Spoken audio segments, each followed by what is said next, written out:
Hey, hello guys, this is Roshan and welcome to the tutorial of core Java interview questions. So, the basic goal behind this tutorial is to help you guys prepare for the Java interviews. So, this session uh, contains videos.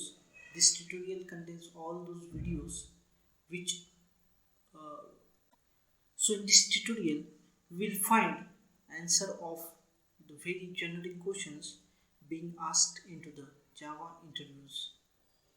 So let's get started with our first session.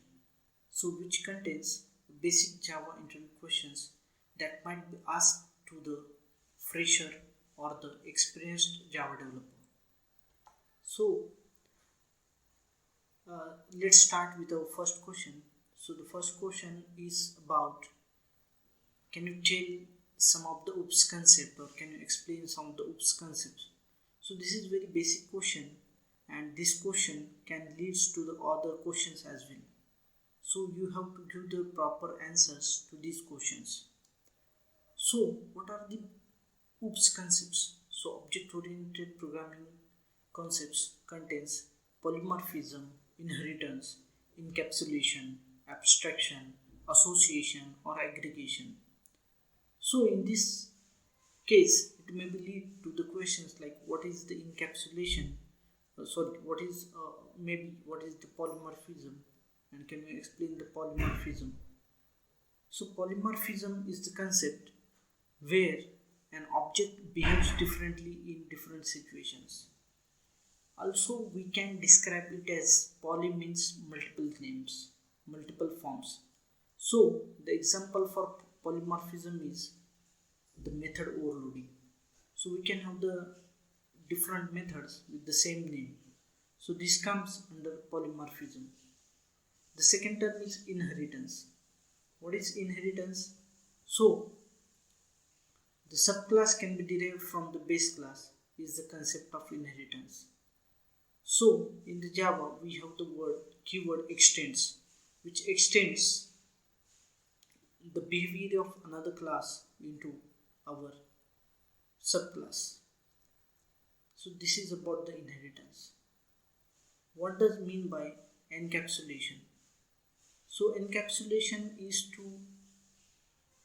the technique used to implement abstraction in object oriented programming. So it is generally used to access restriction to class members and methods. So the example for encapsulation we can give as uh, access specifiers that might be private, protected and public keywords, which is the best example of encapsulation. So you can look for the other terms as well for the abstraction, association and aggregation. Let's turn to our next question. So what do you mean by platform independence of Java? So this is also one of the question. So answer to this question is like the program written in Java can be run anywhere. So you may write the program in the Linux and you can run this program into the Windows or on the Mac OS. So that's why Java is platform independence. So based on this question, the another question might be, does JVM is platform independent or not? So guys, JVM is not platform independent.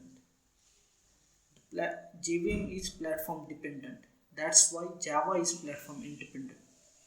Because you are having the different JVM for the different operating systems.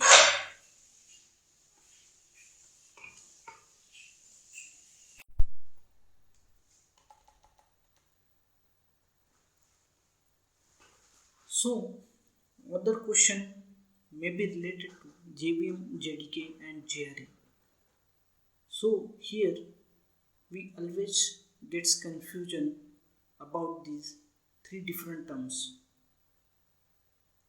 So the first question is, what is JVM and is it platform independent? So JVM is Java Virtual Machine, which is heart of Java programming language.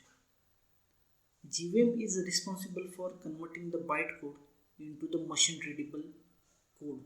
So in this statement only you can get that whether it is independent or not. So JVM is not platform independent.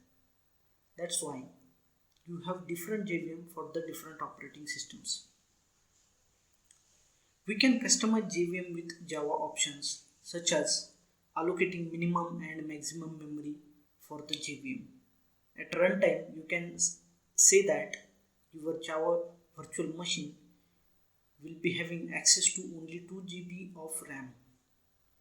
So these are the parameters we can set.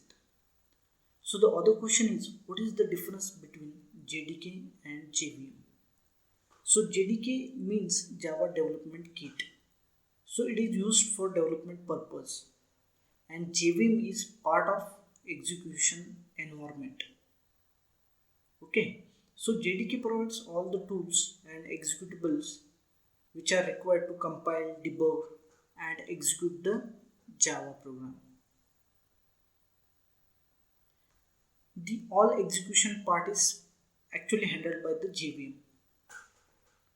So JVM is nothing but also kind of specifications we can say, which are given by the Java team, Java core team.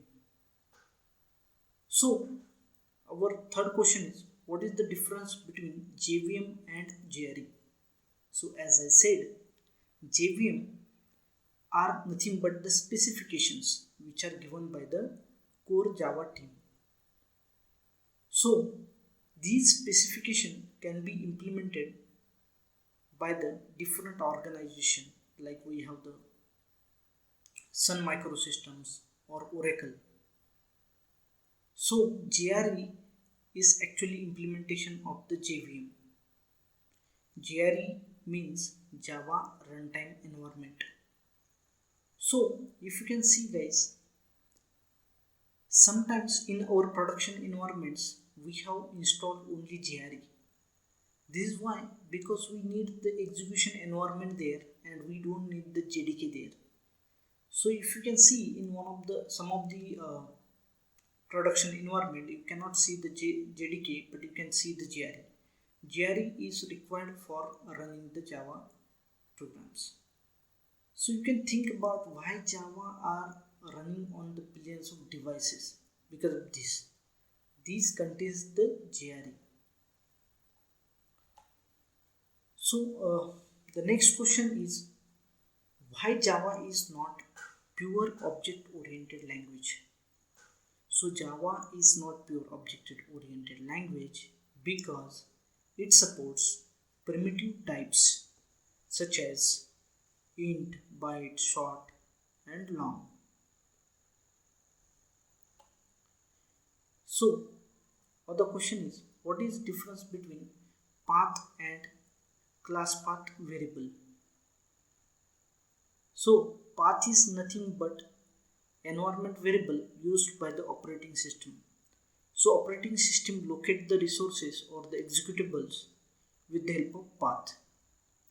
And class path is used by the Java executables to locate the class files.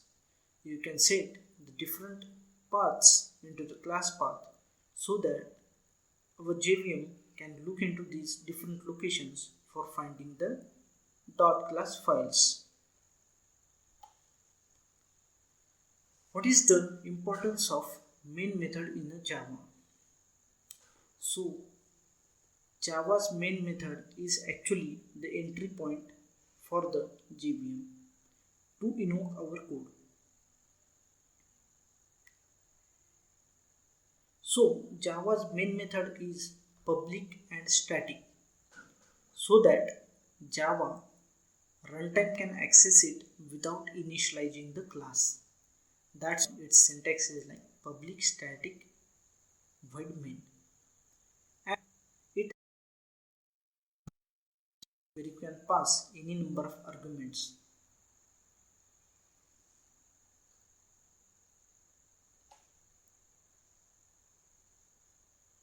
Can we overload main method? So the answer to this question is yes. Mostly we get confused with the main method as it is the entry point. So can we overload it or not? Yes, we can overload it, but that's not actually required because it's not like there is no logic of overloading these methods. But yeah, you can overload this main method. Here you can see the example.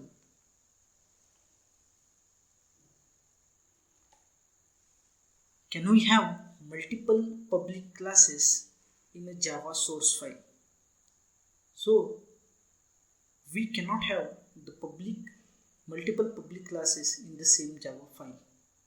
So here you can see that class demo2 is public and it should be declared in a file named demo.java.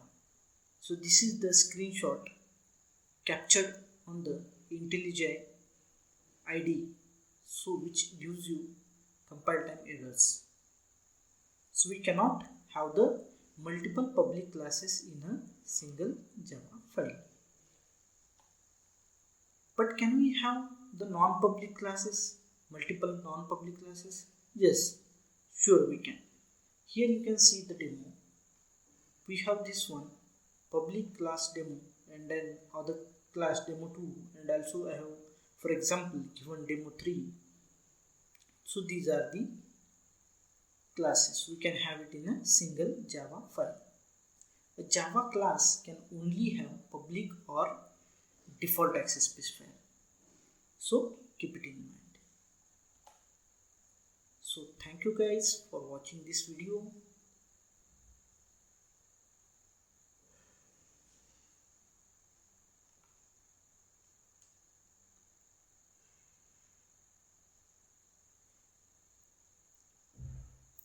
Please do like the video and share with your friends who are preparing for the Java interviews.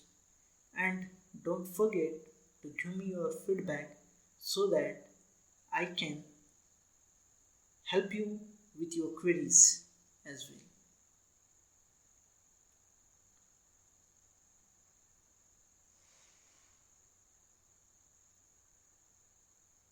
So thanks for watching this video guys. Please like this video and share with your friends who are preparing for the Java interview.